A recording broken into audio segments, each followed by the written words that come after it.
I have recently been going through a lot of YouTube videos on writing. What I've noticed is that a lot of people want to tell you what to do. They want to tell you how to do it. And those are really good videos, and I've learned a lot from those. But one of the things that I've found that doesn't exist on YouTube, or at least I haven't found, are people actually telling you about their failures. And so I wanted to recall three failures that led to my screenwriting career slowing down significantly, and also the kind of a depression that I went through. I am a writer myself, a screenwriter. I've just finished my first novel last year as in 5-6 days ago. We're going to talk about 3 failures in my career that I want you to look out for. First, I want to talk about what I would call the inflated ego.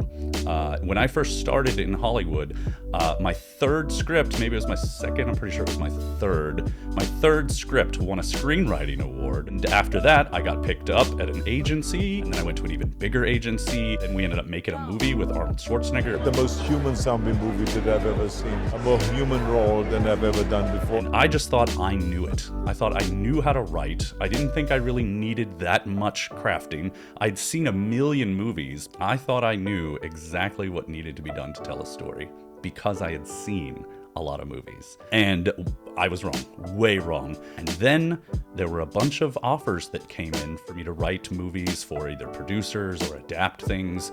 And as I started to adapt those, I had no idea what I was doing. I had producers who were calling out things in the script. They were questioning things rightfully, and I didn't know what to say about that. I would say if you've clicked on this video, then you already are one step ahead of me. You're trying to learn. You're trying to understand what it takes to be a screenwriter. And I didn't at the time, or at least I didn't think I needed to. And that was a big mistake. Mistake number 2 that I made was accepting any and all offers that I had, not putting my heart and soul into the writing. I had all these offers coming in, and I wanted so desperately to be a part of this industry that I started just accepting everything and writing for things that I didn't really enjoy. I didn't love it. My heart wasn't in it. I'd write up a synopsis or a treatment, or I would even write some scripts for some movies that I didn't even really feel like I liked that much, but I wanted to be in it.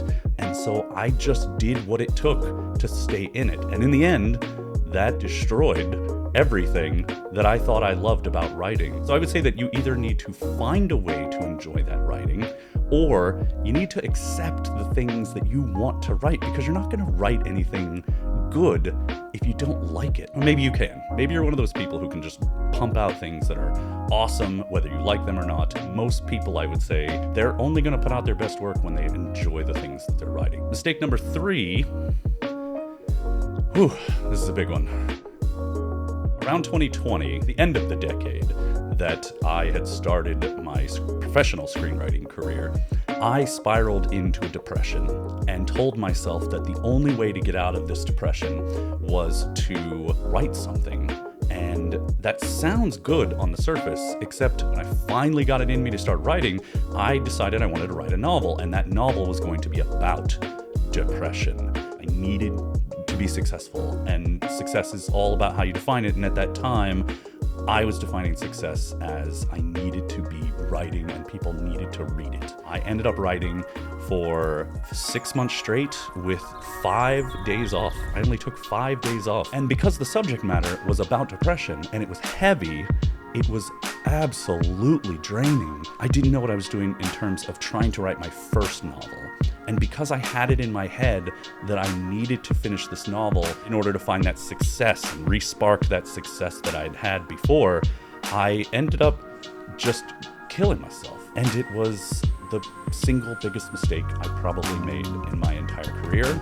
And I didn't know what to do with myself after that. I kind of took a break.